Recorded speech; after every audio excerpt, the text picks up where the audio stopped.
अब देखेंगे 1857 की क्रांति, इसके बारे में हम अध्ययन करेंगे। तो 1857 ईस्वी से पूर्व लगातार 100 वर्षों तक ईस्ट इंडिया कंपनी को भारत के प्रांतीय राज्यों, देशी रियासतों, किसानों, जनजातियों आदि के प्रतिरोध यानी उनके विरोध का सामना करना पड़ा था। अब देखो हुआ क्या था, जो प्लासी का युद्ध हुआ था 1757 से, उससे 100 साल हो गए 1857। तो प्लासी के युद्ध के बाद अंग्रेजों ने जो भारत का जो राजनीतिक अधिकार वो इस पर भारत पर उन्होंने अपना राजनीतिक अधिकार कर लिया, और अंग्रेजों ने अपने साम्राज्य विस्तार के साथ साथ में जो आर्थिक शोषण है उसकी जो गणित नीति है, इससे क्या कर दिया, जो भारतीय समाज है उसके हर वर्ग को अपने रुष्ट कर दिया उन्होंने। इस कारण सबके अंदर अंग्रेजों के प्रति क्या हो गया था, असंतोष भड़क उठा था, और इसी असंतोष का जो प्रचंड वेग है वो 1857 की क्रांति के रूप में सामने आया था। 1857 ईस्वी में अंग्रेजों को पहली बार भारतीयों के संगठित विरोध का सामना करना पड़ा था, क्योंकि धीरे धीरे ये जो चिंगारी वो जल रही थी, धीरे धीरे एक विस्फोट का बाद में 1857 ने तो उसमें क्या किया था, एक विस्फोट का रूप धारण कर दिया था। लेकिन अंग्रेजों ने इसे कूटनीति और आपसी फूट का लाभ उठा करके इस प्रतिरोध को क्या कर लिया, विपरीत, यानी अंग्रेजों ने कूटनीति से जो देशी रजवाड़े थे इनको अपनी ओर मिला लिया था। इसी प्रकार उन्होंने सिखों और अन्य हिंदू मुसलमान आदि के अंदर क्या कर लिया था, झगड़ा पैदा करके भी, इनमें फूट डाल करके भी इस आंदोलन को विफल कर दिया। इसके अलावा भारतीयों के अंदर क्या था, एकता नहीं थी, सबके अपने अपने अलग अलग से थे, और विशेषकर देशी रियासतों इन क्रांतिकारियों का सहयोग नहीं दिया था। परंतु इनको अपनी नीति में परिवर्तन किसको, फिर भी अंग्रेजों को अपनी नीति में बदलना पड़ा, ताकि आगे चल करके उन्होंने क्या किया, फूट डालो और राजद्रोह की नीति को प्रारंभ किया था। यानी ये एक सैन्य विद्रोह है, इसका स्वरूप हम अभी देखेंगे आगे। तो इसके जो स्वरूप को लेकर के विद्वानों में मतभेद है, यानी अलग अलग बातें करते हैं। जैसे अंग्रेजी और यूरोपीय इतिहासकार इसे क्या कहते हैं, सिपाही विद्रोह और सामंती प्रतिक्रिया अथवा मुस्लिम षड्यंत्र ही बताते हैं, जबकि भारतीय इतिहास और विद्वानों का मानना है कि ये सैनिक असंतोष से प्रारंभ होकर शीघ्र ही इस संघर्ष ने पहले जन विद्रोह के रूप में व्यापकता प्राप्त की थी। तो देखो ऐसी अलग अलग बातें, इन बातों के बारे में हम डिस्कस करेंगे, क्योंकि सबकी अलग है। देखो अपनी बात कोई भी आगे रखेगा, तो जो अंग्रेजी इतिहासकार थे या अन्य यूरोपीय इतिहासकार थे, उन्होंने अपनी श्रेष्ठता स्थापित करने के लिए इन सारी बातों का प्रचार किया, और इन की पोल को खोल करके भारतीय जो इतिहासकार थे उन्होंने सामने रखा था कि अंग्रेजों की ये बात क्या थी, क्रांति के स्वरूप की जो झूठी बातें थी।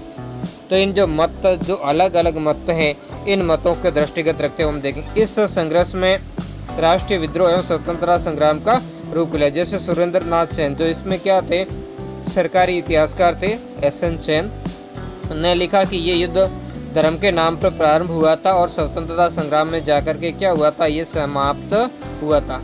कैसे हुआ था कि धर्म के रूप में प्रारंभ, धर्म युद्ध के रूप में प्रारंभ हुआ था और बाद में स्वतंत्रता संग्राम के रूप में जाकर के खत्म हो गया।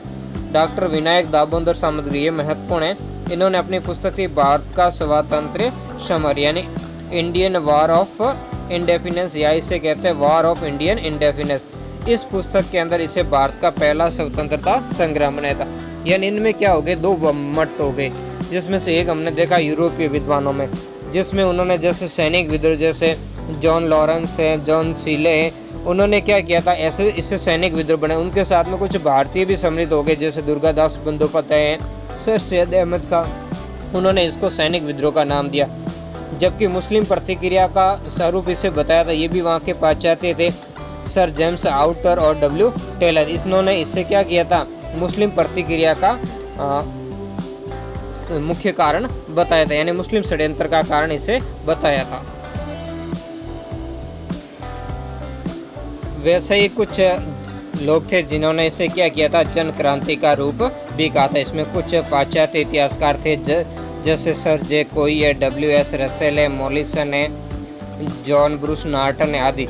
जबकि कुछ ने इसको क्या किया था, किसान विद्रोह की संज्ञा दी थी। तो इस तरीके से अलग अलग मत सबने व्यक्त किए थे। तो कईयों ने जैसे राष्ट्रीय विद्रोह की भी संज्ञा दी थी, उसमें मुख्य रूप से विशेषकर थे इंग्लैंड के बेंजामिन डिज़रेली है, इसके अलावा जो डॉक्टर सत्याराय है, ऐसे मुख्य जो लोग थे, जिसमें V.D. सावरकर भी सम्मिलित थे, इन्होंने इसे राष्ट्रीय विद्रोह। लेकिन बाद के अंदर चल कर के इसको क्या कहा गया कि भारत का प्रथम, यानी भारत का पहला स्वतंत्रता संग्राम इसे कहा गया, जिससे प्रमुख रूप से देने का कार्य था डॉक्टर विनायक दामोदर सावरकर को। इसके अलावा और भी जैसे आर.सी. मंजूमदार है, पंडित जवाहरलाल नेहरू है, ताराचंद विश्वेश्वर है, एस.आर. चौधरी है, आदि ने भी इसे क्या किया, स्वतंत्रता संग्राम ही माना था। देखो इसमें जो सीरीज़ आपकी चल रही है ये कक्षा 10 की है और इसका थोड़ा विस्तृत रूप आप देखना चाहते हो तो कक्षा 12 के जो पार्ट है वो आप कुछ ईस्वी में प्लेलिस्ट के अंदर कक्षा 12 की उसमें देख लो, और इसके अलावा वहाँ आपको नहीं मिले तो मेरा दूसरा चैनल है स्टडी 58, उस पर जा के आप देख ले, वहाँ इसके प्रमुख पार्ट है वो अपलोड है, वहाँ से आप प्लेलिस्ट में जा के इतिहास के बारे में बहुत महत्वपूर्ण जानकारी आपको वहाँ से प्राप्त होगी। अब देखेंगे स्वतंत्रता संघर्ष के कारण, तो प्रमुख कारण क्या थे इसके, तो इसमें से देखो अंग्रेजों की आर्थिक नीति है, लॉर्ड डलहौजी के हड़प का सिद्धांत है, अंग्रेजों की जो साम्राज्य विस्तार की नीति है, सामाजिक और सैनिक कारण है। तो ये महत्वपूर्ण रूप से इनके कारणों के अंदर दृष्टिगत है। अब देखो इनमें क्या है, इनके बारे में थोड़ा बात करेंगे कि जैसे आर्थिक कारणों के अंदर क्या है और बाकी कारणों में क्या है। तो देखो आर्थिक कारणों में जैसे छोटा सा कुछ पॉइंट पर मैं बात करूंगा और पॉइंटों में देख, तो अंग्रेजों की आर्थिक शोषण की नीति पर आधारित जो उनकी भू राजस्व व्यवस्था थी, इस कारण भारतीयों के अंदर क्या था, हर वर्ग के अंदर, किसानों के अंदर, जमींदारों के अंदर, सबके अंदर असंतोष की भावना थी। इसके अलावा सरकार द्वारा ब्रिटिश अधिकारियों एवं उद्योगपतियों के पक्ष में नीति अपनाई गई थी, उनके पक्ष में ही आर्थिक नीति का निर्माण किया गया था। इससे भारतीय लोगों को, चाहे भारतीय व्यापारियों, उद्योगपतियों या आम जनता, तो उसको क्या होता था, नुकसान उठाना पड़ता था।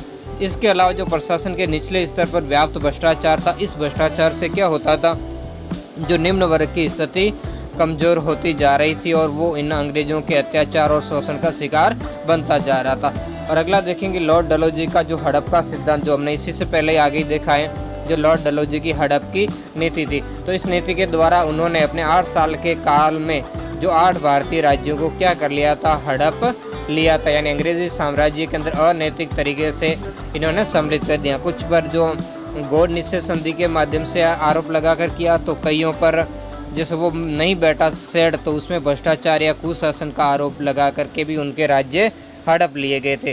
तो इस तरीके से कई ब्रिटिश साम्राज्य में भारतीय राज्यों का विलय कर दिया। इसके अलावा भी जैसे अंग्रेजों की विस्तारवादी नीति में जैसे लॉर्ड डलहौजी की नीति, इसके अलावा जो वेले जले की सहायक संधि है, ये भी इसके अंदर महत्वपूर्ण रूप से जिम्मेदार, जिनसे अब क्या हुआ था, इसका लक्ष्य था अंग्रेजी साम्राज्य का क्या करना था, विस्तार करना था।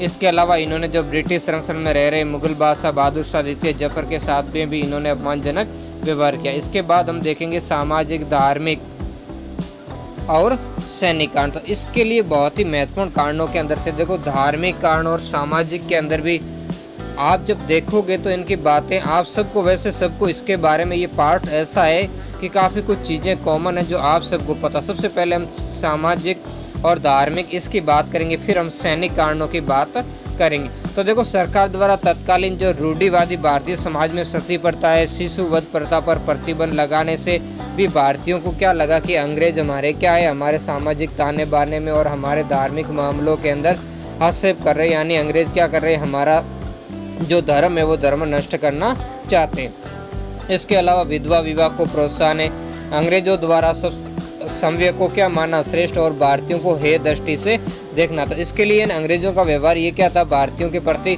हेय का मतलब घृणा की दृष्टि से ये देखते थे, बहुत ही अपमानजनक ये व्यवहार करते थे। रेलवे की प्रथम श्रेणी में भारतीयों के लिए क्या थी, यात्रा वर्जित थी। अंग्रेजों के साथ भारतीय किसी प्रकार के जो सामाजिक समारोह है उसमें भाग नहीं ले सकते थे। यूरोपीय जो व्यवसायी और द्वारा जो संचालित होटलें और क्लब थी उनमें भारतीयों का प्रवेश वर्जित था, उन पर लिखा होता था कि Indians and dogs are not allowed. इसके अलावा अंग्रेज जब सड़क से गुजरते थे तो हर भारतीय को मजबूर करते थे, चाहे उसका पद और स्थिति कैसी भी हो, वो झुक कर के अंग्रेज़ों को सलाम करे और तब तक झुक कर खड़ा रह जाए, तब तक अंग्रेज वहाँ से नहीं गुजर जाए। तो ऐसी काफ़ी सारी नीतियाँ थी। इसके अलावा सरकार ने जो ईसाई मिस्त्रियों को क्या दिया था, संरक्षण दिया था, और मंदिरों और मस्जिदों पर उन्होंने टैक्स लगाया था। तो इस तरीके से सामाजिक और धार्मिक दोनों ही मामलों के अंदर अंग्रेजों ने भारतीयों को क्या कर दिया था, रुष्ट कर दिया था। इसकी बात मैं एक वाक्य द्वारा कहूँगा। जो कंपनी के निदेशन मंडल का जो प्रधान था मैगलीज, उसने जो इंग्लैंड के अंदर जो संसद है हाउस ऑफ कॉमन्स, उसमें एक वक्तव्य दिया था। इस वक्तव्य से आपकी उसकी धार्मिक बात सिद्ध हो जाएगी।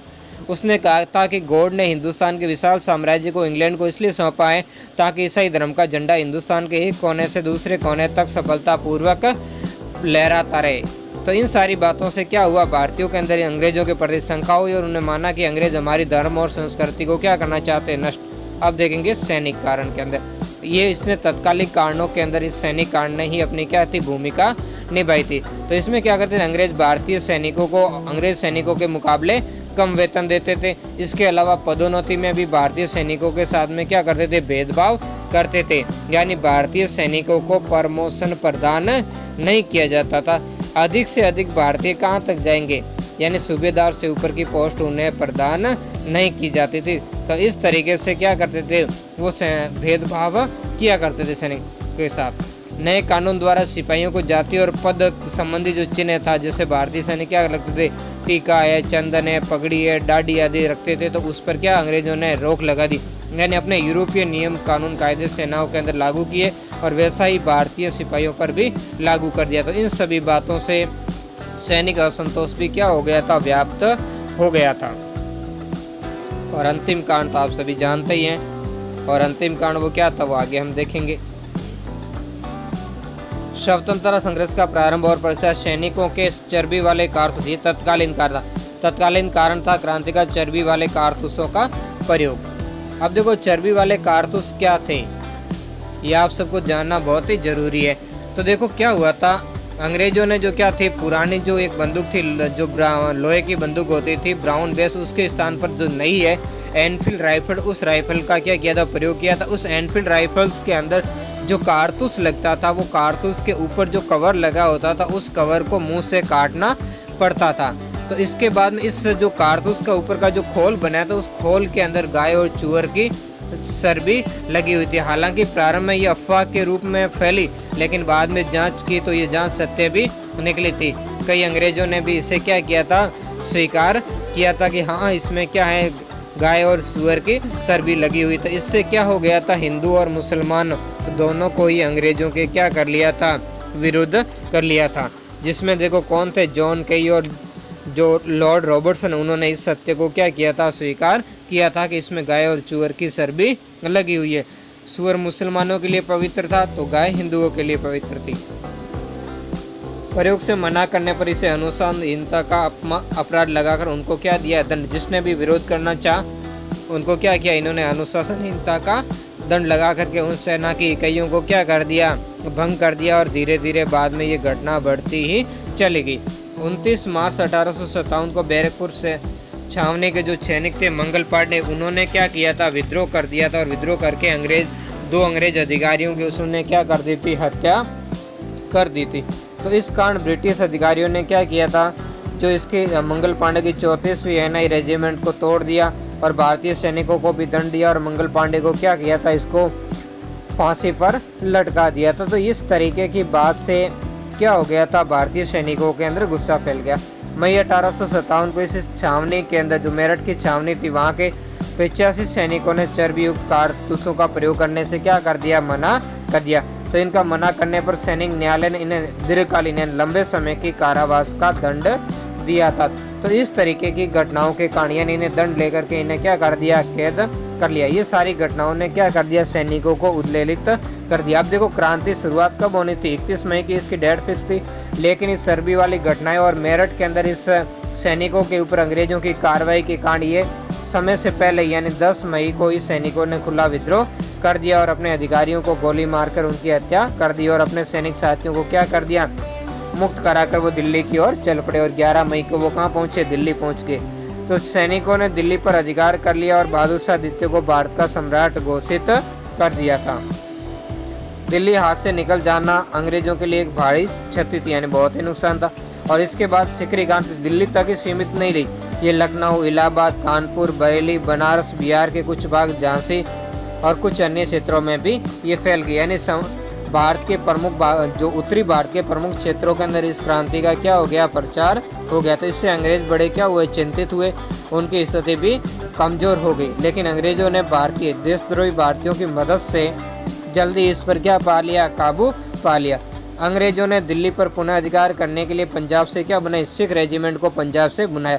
तो अंग्रेजों को इस जो तुरुप का पत्ता कार्य करने का कार्य मुख्य रूप से सिख रेजिमेंट ने ही किया था। 14 सितंबर से 20 सितंबर तक भयंकर युद्ध चला और 21 सितंबर को बहादुर शाह को क्या कर लिया, गिरफ्तार कर लिया गया। भारतीय सैनिकों से क्या हुआ, घोर युद्ध किया, लेकिन अंत में सितंबर 1857 ईस्वी में अंग्रेजों ने क्या कर लिया, दिल्ली पर पुनः अधिकार कर लिया। यानी काफ़ी लंबा संघर्ष चला। हालांकि इस संघर्ष के अंदर आखिर में क्या हुई थी, अंग्रेजों ने सिख रेजिमेंट की मदद से यहाँ पर क्या कर ली थी, विजय प्राप्त कर ली थी।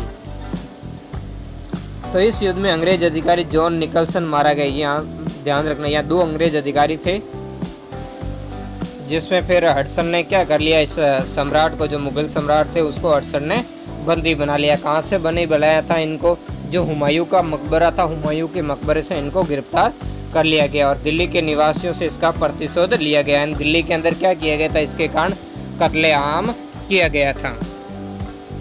लेफ्टिनेंट हडसन ने सम्राट के 2 पुत्रों और 1 पोते को क्या कर दी थी, गोली मारकर इसके सामने ही क्या कर दी थी, हत्या कर दी थी।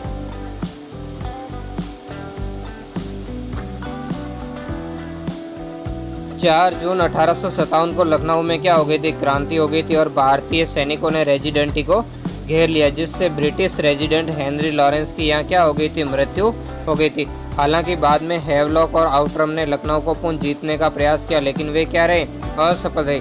नवंबर 1857 को मुख्य सेनापति सर कॉलिन कैंपबेल ने गोरखा रेजिमेंट की सहायता से नगर में प्रवेश किया और मार्च 1858 में नगर पर अंग्रेजों का क्या हो गया, वापस अधिकार हो गया। तो यहाँ क्या किया था, यहाँ लखनऊ के अंदर जो थी बेगम हजरत महल, उसने विद्रोह का नेतृत्व किया और उसने अपने अल्पवयस्क पुत्र था बिरजिस कादिर, उसको यहाँ का अवध का क्या कर दिया था, नवाब घोषित कर दिया। ये कौन थी, जो वाजिद अली शाह थी उसकी बेगम थी, जिसने क्या किया था, अपना राज्य हड़पने से वो क्या की नाराज थी। तो इस बेगम हजरत महल का जमींदारों, किसान और सेनापतियों ने, जो अन्य सैनिक थे, उन्होंने क्या दिया था, सहायता प्रदान की थी। इसी कारण ये सफल हुई थी। हालांकि बाद में क्या किया, इस पर भी गोरखा रेजिमेंट की मदद से जो सर कॉलिन कैंपबेल ने इस पर अधिकार कर लिया था। नेक्स्ट घटना देखेंगे 5 जून 1857 की। ये कहाँ की घटना, ये कानपुर की है। तो कानपुर के अंदर नाना साहब के नेतृत्व में यहाँ विद्रोह हुआ था। 5 जून 1857 को क्रांतिकारियों ने कानपुर पर अधिकार करके नाना साहब को पेशवा घोषित कर दिया था, जिसे अंग्रेजों ने पेशवा मानने से पहले क्या कर दिया था, इनकार कर दिया था। ये कौन थे, जो पेशवा थे, बाजीराव द्वितीय, उनके दत्तक पुत्र थे, जिनका उस समय नाम क्या था, धोंदू पंत था। तो इन्होंने क्या कर दिया, खुद को पेशवा घोषित कर दिया। सर जो थे जनरल सर हू व्हीलर, जो इस सैनिक छावनी के जो क्या थे, कमांडर थे, उन्होंने 27 जून को क्या कर दिया था, आत्म समर्पण कर दिया। हालांकि यहाँ इनकी गलती थी कि ये आत्म समर्पण करते इनको क्या करते थे, समाप्त नहीं करते थे, जबकि अंग्रेजों के हाथ में जैसे ही क्रांतिकारी पड़ते उससे तुरंत मौत के घाट उतार देते थे। तो वैसे यहाँ इन्होंने किया नहीं। पेशवा नाना साहिब का साथ तात्या टोपे ने यहाँ पर दिया था। 6 दिसंबर 1857 को सर कैंपबेल ने, जो वही कॉलिन कैंपबेल जिन्होंने लखनऊ के अंदर विद्रोह दबाया था, ने कानपुर नगर पर पुनः अधिकार कर लिया और तात्या टोपे वहाँ से क्या करे, भाग निकले और कहाँ, झांसी की रानी लक्ष्मीबाई के पास में चले गए। यानी बाकी सब नाना साहब तो यहाँ से कहाँ चले गए, नेपाल पलायन कर गए थे, यानी नेपाल की तरफ चले गए थे। नेक्स्ट हम देखेंगे जून 1857, ये झांसी, जिसका नेतृत्व किया था लक्ष्मीबाई ने। जून 1857 में झांसी में क्रांति होगी, जिसका वास्तविक नाम क्या था, मणिकर्णिका था। बहुत ही महत्वपूर्ण, इसके बारे में आपने काफ़ी फिल्म वगैरह भी आ चुकी है, आपने देखा होगा। तो ये क्या थी, ये जो रानी लक्ष्मीबाई, जो यहाँ के जो महाराज थे, सॉरी अपने यहाँ के शासक थे, गंगाधर राव, उनकी पत्नी थी, जिसको अंग्रेजों ने क्या किया था, इनकी मृत्यु के बाद जब रानी लक्ष्मीबाई ने दत्तक पुत्र लिया था, उस दत्तक पुत्र को यहाँ का जो वेद उत्तराधिकारी मानने से क्या कर दिया था, डलहौजी ने इनकार कर दिया था। तो रानी लक्ष्मीबाई ने को रियासत का शासक घोषित कर दिया और सर हुरोज ने झांसी पर क्या कर दिया, आक्रमण करके अप्रैल 1858 में पुनः इस पर अधिकार। हालांकि यहाँ बहुत ही भयंकर संघर्ष चला था और अंग्रेजों को भी मानना पड़ा। और अंग्रेजों ने जहाँ तक जो सर हुरोज थे, इन्होंने कहा भी था जब झांसी की रानी लक्ष्मीबाई की मृत्यु पर कि क्रांतिकारियों में यही एकमात्र क्या थी, मर्द थी, यानी उसकी वीरता से वो इतने प्रभावित हुए थे। अंत समय तक रानी ने क्या किया था, वीरतापूर्ण युद्ध किया था और जहाँ इसकी लाश पड़ी थी उसकी जगह सैकड़ों विद्रोहियों की क्या थी, इस लाशों के ढेर लगे हुए थे। झांसी पर अधिकार हो जाने पर रानी और तात्या टोपे ने क्या किया, ग्वालियर की ओर अभियान किया था, जहाँ भारतीय सैनिकों ने उसका क्या किया था, स्वागत। परंतु सिंधिया ने राजभक्त, ये जो सिंधिया थे, जो ग्वालियर के जो राज परिवार हैं, उन्होंने राजभक्त रहने का, यानी अंग्रेजों के पक्ष में रहने का सिंधिया। जब यहाँ क्रांतिकारी आए तो वो कहाँ चले गए, अंग्रेजों के पास में आगरा चले गए। तो ग्वालियर पर जून 1858 ईस्वी में अंग्रेजों ने पुनः यानी दोबारा वापस क्या कर लिया था, अधिकार कर लिया। और 17 जून 1858 को रानी लक्ष्मीबाई ब्रिटिश सेना से संघर्ष करती हुई यहाँ पर क्या हुई थी, वीर गति को, लेकिन तात्या टोपे फिर से यहाँ से बच निकले। परंतु अप्रैल 1859 में उन्हें क्या कर दिया, सिंधिया का एक सामंत था मान सिंह, इसने क्या कर दिया, इन्हें पकड़ लिया था। यानी धोखे के द्वारा इनको पकड़ करके अंग्रेजों को सौंप दिया गया। तो बाद में अंग्रेजों ने क्या किया था, इसे फांसी दे दी गई थी। क्या दे दी गई थी, इसे अंग्रेजों ने फांसी पर चढ़ा दिया था। तो इस तरीके से धीरे धीरे क्या हुआ था, क्रांतिकारी गतिविधियों को अंग्रेजों ने क्या कर दिया था, दबा दिया था। इधर हम देखेंगे बिहार की तरफ। तो बिहार में इस क्रांति का नेतृत्व जगदीशपुर या आरा कहते हैं, आरा के जो 80 वर्षीय कुंवर थे, कुंवर सिंह ने किया। ये बहुत ही बहादुर व्यक्ति थे। कुंवर सिंह ने अंग्रेज सेनापति मिलवेल, कर्नल डेक्स मार्क और मेजर डॉल्स को क्या की थी, धूल चटाई थी। यानी 80 साल के ये बूढ़े शेर के नाम से यहाँ से जाने जाते, बहुत ही महत्वपूर्ण थे, जिन्होंने अंग्रेजों को क्या की थी, धूल चटाई थी। और इनके बाद में बहुत ही अच्छी अच्छी उक्तियाँ भी है प्रसिद्ध, जिसके बारे में चलो। इन्होंने देखो बहादुर इन्हें इसलिए कहा जाता है क्योंकि जब इनका एक हाथ क्या हो गया था, उसमें युद्ध के दौरान कट गया था, और कटने के बाद उस हाथ को खराब हो गया, तो उसने पूरे हाथ को क्या कर लिया था, काट के फेंक दिया था जो नदी के अंदर। तो इस तरीके से अपनी बहादुरी के लिए बहुत ही प्रसिद्ध थी। अप्रैल 1858 में पुनः अपनी रियासत पर अधिकार कर लिया था, यानी वापस इन्होंने अधिकार कर लिया था। 26 अप्रैल 1858 को कुंवर सिंह ने अंग्रेजों से युद्ध किया, लेकिन सफलता नहीं मिली थी। नेक्स्ट देखेंगे बरेली। बरेली में ये ध्यान रखना, ये महत्वपूर्ण इनके व्यक्तित्व में कि इनका नेतृत्व किसने किया था। बरेली में बहादुर खान ने क्रांति में भाग लिया, और बनारस में भी क्रांति हुई थी, लेकिन वहाँ पर बनारस में क्रांति को क्या किया था, कर्नल नील ने उसे क्या कर लिया था, दबा दिया था। तो इस तरीके से धीरे धीरे क्रांति को क्या किया था, अंग्रेजों ने दबा दिया था। उत्तर भारत की अपेक्षा दक्षिण भारत में सैनिक क्रांतिकारियों की संख्या क्या थी, कम थी। यानी दक्षिण भारत के अंदर उतना फैलाव नहीं था जितना उत्तरी भारत के अंदर इस क्रांति का फैलाव था। फिर भी इस महान संघर्ष में दक्षिण भारत के भी अनेक क्रांतिकारी शहीद हुए, और उन्होंने भी सजाएं भुगती और अनेक बंदी बनाए गए। यानी उन्होंने भी इस संघर्ष के अंदर अपना योगदान दिया था। 1857 ईस्वी के स्वतंत्रता संग्राम में दक्षिण भारत के प्रमुख नेतृत्व करने वालों में थे, ये 17 के थे प्रमुख व्यक्ति। ये महत्वपूर्ण, इनका नाम याद रखना। रंगा बापूजी गुप्त, ये 17 से थे। सोनाजी पंडित है, रंगाराम पांगे और मौलवी सैयद अलाउद्दीन, ये हैदराबाद के थे। और भीमराव है मुडर की छोटा सिंह, ये कर्नाटक से थे। अण्णाजी फडणवीस, ये कोल्हापुर से थे। जबकि गुलाम मोहम्मद व सुल्तान बख्श, ये अपने मद्रास से संबंधित थे। इसके बाद अरुणागिरी व कृष्णा, ये चिंगलपुर से थे। मुलगागल स्वामी, ये कोयम्बटूर से थे। जबकि मुल्ला सनी है विजय कुदारत केरल आदि विशेष रूप से उल्लेखनीय। यानी इस तरीके से हम देख सकते हैं जो क्रांति के अंदर संपूर्ण भारत के लोगों ने क्या किया था, भाग लिया था। यानी जो क्रांति है उसका फैलाव संपूर्ण भारत में था। जैसा कि आरोप लगाया जाता था ये केवल उत्तर भारत के अंदर कुछ ही राज्यों के नेतृत्व में क्रांति हुई थी, जबकि ऐसा नहीं, इसमें संपूर्ण भारत के लोगों ने भाग लिया था। तो इस प्रकार हम देखते हैं 1857 का जो